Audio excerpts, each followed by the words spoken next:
श्री शिवाय नमस्तुभ्यं, श्री शिवाय नमस्तुभ्यं, श्री शिवाय नमस्तुभ्यं, श्री शिवाय नमस्तुभ्यं, श्री शिवाय नमस्तुभ्यं, श्री शिवाय नमस्तुभ्यं, श्री शिवाय नमस्तुभ्यं, श्री शिवाय नमस्तुभ्यं, श्री शिवाय श्री शिवाय नमस्तुभ्यं, श्री शिवाय नमस्तुभ्यं, श्री शिवाय नमस्तुभ्यं, श्री शिवाय नमस्तुभ्यं, श्री शिवाय श्री शिवाय नमस्तुभ्यं, श्री शिवाय नमस्तुभ्यं, श्री शिवाय नमः। भोला भोला सब दुख काटो हमारा, हे शंभो सब दुख काटो हमारा।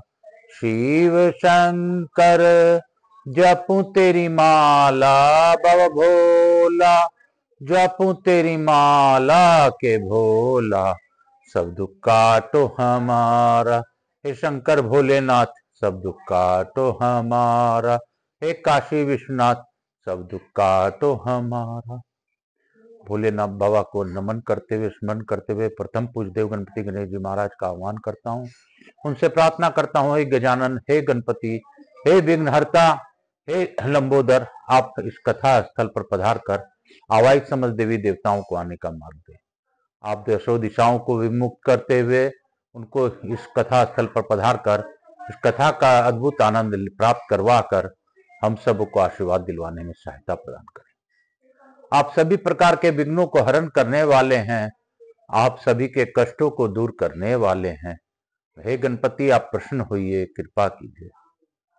मैं यहाँ के स्थान देवता, वास्तु देवता, ग्राम देवता, क्षेत्रपाल देवता, इस सोसाइटी में विराजमान सभी देवी देवता तथा रायपुर क्षेत्र के सभी देवी देवताओं का आह्वान करता हूँ। मैं अपने कुल देवी के सरस्वती माता तथा अपने श्रोताओं के कुल देवता कुल देवी का आह्वान करता हूँ। मैं अपने पितर पितरानी का मनन करते हुए उनका आह्वान करता हूँ तथा अपने श्रोताओं के पितर पितरानी का आह्वान करता हूँ। मैं अपनी कुल देवी के सरस्वती माता का आह्वान करता हूँ और उनसे अनुरोध करता हूँ, इस कथा स्थल पर पधार कर आप माँ पार्वती के रूप में विराजमान रहकर भोले बाबा से कथा श्रवण कर हम लोगों को कृपा करवाएं। हे मैया पार्वती, हे भोलेनाथ बाबा, आप इस कथा स्थल पर पधारते हुए गौर बिंदौरा का आसन ग्रहण कीजिए। भावपूर्वक इस कथा का श्रवण कर हम लोगों को कृतार्थ कीजिए। हे कुमार कार्तिकेय, आज गोपाष्टमी है, आज गौ की पूजा का विधान है और यह सारी कार्तिक मास में ही होती है। कार्तिक मास की विशेष महत्व है। इसमें हम लोगों ने इस ग्रंथ के माध्यम से जाना और हम लोग जान ही रहे हैं। हे कार्तिकेय जी महाराज, आप अपनी अखंड कृपा बनाएं। मैं आकाश राजगढ़िया बंसल गोत्र पुनः उमा शंकर नारायण देवी राजगढ़िया का पुत्र सांवरिया बाबा, मेरे गुरुदेव को प्रणाम करते हुए गुरु आज्ञा लेकर आज की कथा प्रारंभ करूंगा। पंडित प्रदीप जी मिश्रा को जितना भी धन्यवाद दूं कम होगा, कि उनके ही प्रेरणा से मैं 18 पुराण इसी यूट्यूब चैनल के माध्यम से आप लोगों के समक्ष उपस्थित होऊंगा। बाबा की कृपा थी तो मैंने शिव महापुराण और अब स्कंद पुराण की ओर समापन की ओर बढ़ रहा हूँ। फिर उसके बाद दूसरा पुराण उठाऊंगा। इस प्रकार 18 पुराण मैं पढ़ता ही रहूंगा। मैं इससे जितनी बन पड़ती है मैं 1 अध्याय 2 अध्याय करता हूँ बाबा, और आपके चरणों में समर्पण करता हूँ। आप मुझे पर अपनी अखंड कृपा बनाए रखिए। जो भूल हो उसे क्षमा कीजिए। काल हर दुखहर दारिद्र कष्ट हर हर महादेव, हर हर महादेव। शंभु शंभु बोल बम का नारा है। बाबा एक सहारा, बोलो बम बोलो बम बोलो बम बोलो बम बोलो बम बोलो बम। जपा कर तू श्री शिवाय नमस्तुभ्यं, भजा कर तू श्री शिवाय नमस्तुभ्यं। जीवन का है ये सार, श्री शिवाय नमस्तुभ्यं। जीवन का है ये सार, श्री शिवाय नमस्तुभ्यं। श्री शिवाय नमस्तुभ्यं। श्री शिवाय नमस्तुभ्यं। हर हर महादेव। शंभु शंभु बोल बम का नारा है। बाबा एक सहारा, बोलो बम बोलो बम बोलो बम। मैं कल हम लोगों ने कथा का श्रवण किया था। कल हम लोगों ने अभूतपूर्व कथा सुनी थी। कल हम लोगों ने बहुत सी बातों को जाना। कल की कथा में हमने जाना था कि मैंने इस तीर्थ की रक्षा के लिए मातृकाओं का नियुक्त किया है। भांति भांति के नैवेद्यों से यत्न पूर्वक उनकी पूजा करनी चाहिए। जो कृष्ण पक्ष की चतुर्दशी को श्रद्धा भक्ति के साथ वहां पितरों का श्राद्ध करता है, वह पितृवर्ग और मातृवर्ग दोनों का उद्धार कर देता है। बोलो शंकर भगवान की जय। हम लोग आज की कथा की ओर बढ़ेंगे। महादेव जी कहते हैं, पार्वती उसके दक्षिण भाग में थोड़ी ही दूर पर शंख चक्र और गदा धारण करने वाले भगवान माधव विराजमान है, जो शुक्ल पक्ष के एकादशी का स्नान करके शुद्ध वस्त्र पहनकर गंध पुष्प और अनुलेपन के द्वारा भक्ति पूर्वक उनकी पूजा करता है, वह परम पद को प्राप्त होता है।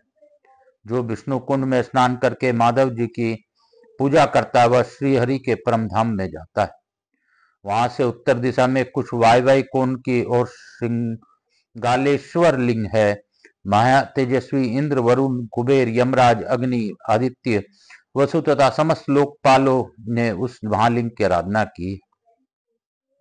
जो श्रृंगालेश्वर का पूजन करेंगे उनके कुल में कोई निर्धन नहीं होगा।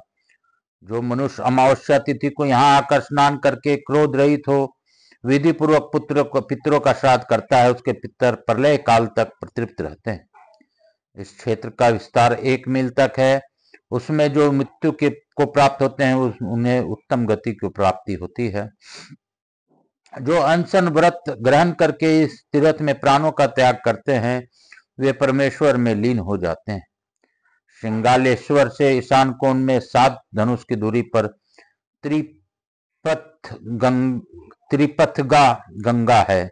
उसके जल में उत्पन्न होने वाली मछलियां इस कलयुग में भी 3 नेत्रों वाली देखी जाती हैं। वहां स्नान करके मनुष्य 5 महापातकों से मुक्त हो जाता है। चंडी से पूर्व भाग में 20 धनुष पर गोपाल स्वामी का तीर्थ स्थान है। जो माघ मास में गोपाल स्वामी श्रीहरि का दर्शन पूजन तथा वहां रात्रि में जागरण करता है, वह परम पद को प्राप्त होता है। वहां से उत्तर दिशा में 8 धनुष पर वकुल स्वामी सूर्यदेव का स्थान है। जो मनुष्य रविवार युक्त सप्तमी में वहां जागरण करता है, वह सभी अभिष्ट वस्तुओं को पाता और स्वर्लोक में पूजित होता है। वहां से वायवाई कोण में 16 धनुष पर उत्तरार्क नाम से प्रसिद्ध भगवान सूर्य विराजमान है। वहां रथ सप्तमी को उपवास करके मनुष्य सब रोगों से मुक्त हो जाता है। वहां वही देवकुल से आग्नेय कोण में 2 कोस दूर समुद्र के सुरम्य तट पर परम उत्तम ऋषि तीर्थ है। वहां पत्थर की आकृति वाले ऋषि लोग आज भी देखे जाते हैं, जो सब पातकों का नाश करने वाले। वहां से पश्चिम दिशा में आधे कोस पर मरुदेवी है, जो मरुद गणों से के द्वारा पूजित तथा समस्त अभिष्ट वस्तुओं को देने वाली। मनुष्य को चाहिए कि समस्त कामनाओं की सिद्धि के लिए महानवमी और सप्तमी तिथि को गंध पुष्प आदि उपचारों द्वारा यत्न पूर्वक उनकी पूजा करें। देवकुल से पूर्व में 10 कोस पर सबर स्थान में क्षोमादित्य नाम से प्रसिद्ध सूर्यदेव का स्थान है। उनका दर्शन करके मनुष्य क्षेम तथा अर्थ सिद्धि का भागी होता है। रविवार युक्त सप्तमी को पूजित होने पर वे समस्त अभीष्ट वस्तुओं को देते हैं। देवकुंड से उत्तर और भास्कर से दक्षिण कनक शोधनी देवी का स्थान है। जो मनुष्य अष्टमी तथा नवमी के दिन उनकी पूजा करता है, उसको राक्षसी और पिशाचों से भय नहीं होता और वह उत्तम सिद्ध को प्राप्त पाता है। उसके पूर्व दिशा में थोड़ी ही दूरी पर ब्राह्मणों द्वारा स्थापित ब्रह्मेश्वर लिंग है। जो ऋषि तोया के जल से स्नान करके उसका पूजन करता है, वह ब्राह्मण जड़ता से रहित वेदज्ञ होता है। भगवती चंडी के गणों द्वारा वह स्थान सुरक्षित है। मैंने सीमा सहित वह स्थान ब्राह्मणों को दे दिया है। स्थल केश्वर से पूर्व दिशा में कुछ अग्नेय कोण की और विश्वकर्मा द्वारा स्थापित 2 महापुण्यमय लिंग है। विश्वकर्मा जब नगर को निर्माण करने के लिए वहां आए, उस समय उन्होंने पहले शिवलिंग की स्थापना की, तत्पश्चात पुनः नगर निर्माण के कार्य प्रारंभ किया। विवाह और ग्रह प्रतिष्ठा आदि प्रत्येक कार्य के आदि और अंत में उन दोनों लिंगों की पूजा करके मनुष्य तत्काल सिद्धि को पाता है। वहां से दक्षिण भाग में समस्त पातकों का नाश करने वाले दुर्गा आदित्य नामक सूर्यदेव के समीप जाएं, जो रविवार युक्त सप्तमी में उसका पूजन करता है, उसके सब दुख और अनेक प्रकार के कुछ नष्ट हो जाते हैं।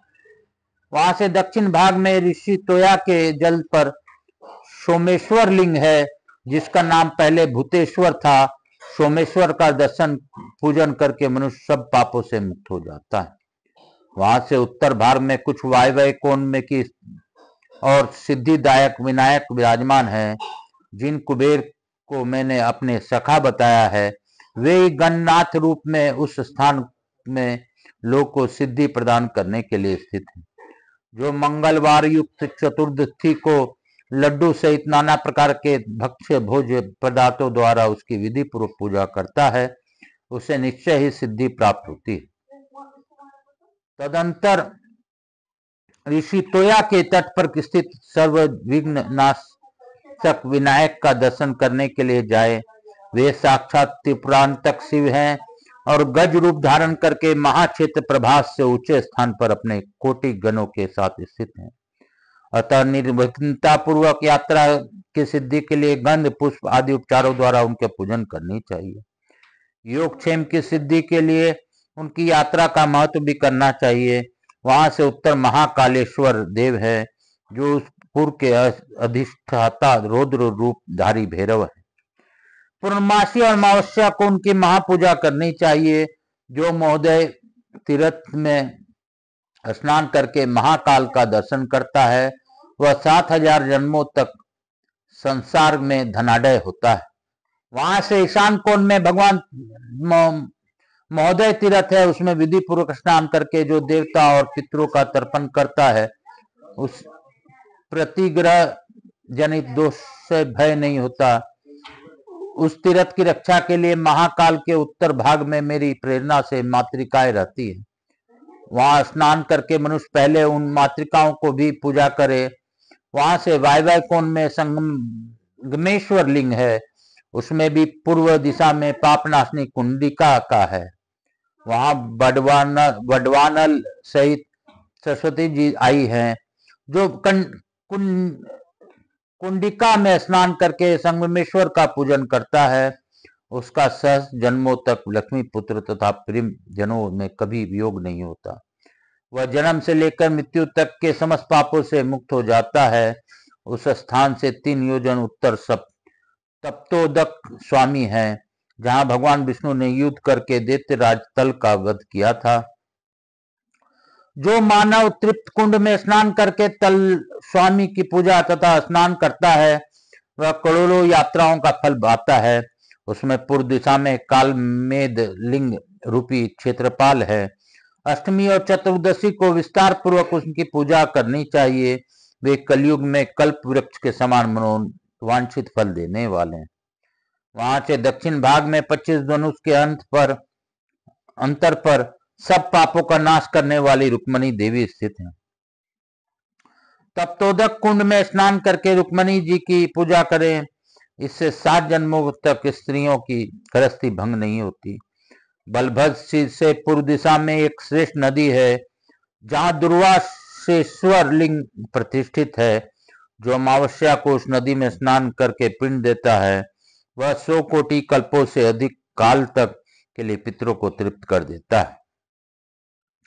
वहां दुर्वासेश्वर शिव का विधि पूर्वक पूजन करके मनुष्य कोटि यज्ञों का फल तथा समस्त अभीष्ट वस्तुएं प्राप्त कर लेता है। वहां ऋषियों द्वारा स्थापित किए हुए बहुत से शिवलिंग हैं, उनका दर्शन स्पर्श और पूजन करके मनुष्य सब पापों से छूट जाता है। जहाँ क्षेत्र की परिधि रूप मधुमती नामक स्थान है, वहां समुद्र तट पर लिंगेश्वर देव तथा सप्तकूप है।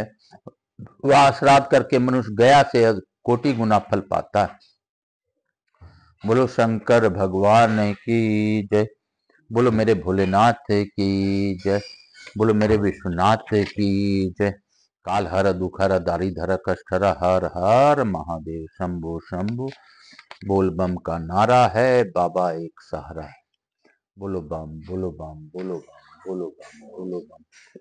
आज की कथा इसी अध्याय के साथ हम लोग यहीं पे विराम देंगे और बाबा भोलेनाथ से यही कहेंगे, बाबा जपा कर श्री शिवाय नमस्तुभ्यम, सब मिलकर भजा कर श्री शिवाय नमस्तुभ्यम, जीवन का है ये सार श्री शिवाय नमस्तुभ्यम, श्री शिवाय नमस्तुभ्यम, श्री शिवाय नमस्तुभ्यम, श्री शिवाय नमस्तुभ्यम, श्री शिवाय नमस्तुभ्यम, श्री शिवाय नमस्तुभ्यम, श्री शिवाय नमस्तुभ्यम, जपा कर तो श्री शिवाय नमस्तुभ्यम, भजा कर तो श्री शिवाय नमस्तुभ्यम,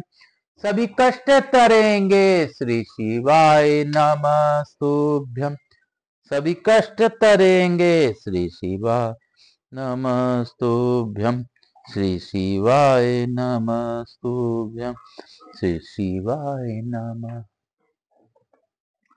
कपूर गौरम करुणावतारम संसार सारम भुजगेंद्रहारम सदा वसंतम हृदयारविंदे भवम भवानी सहितम नमामि। श्री राम जय राम जय जय राम, श्री राम जय राम जय जय राम, श्री राम जय राम जय जय राम, श्री राम जय राम जय जय राम, श्री राम जय राम जय जय राम। प्रभु राम राम राम राम राम।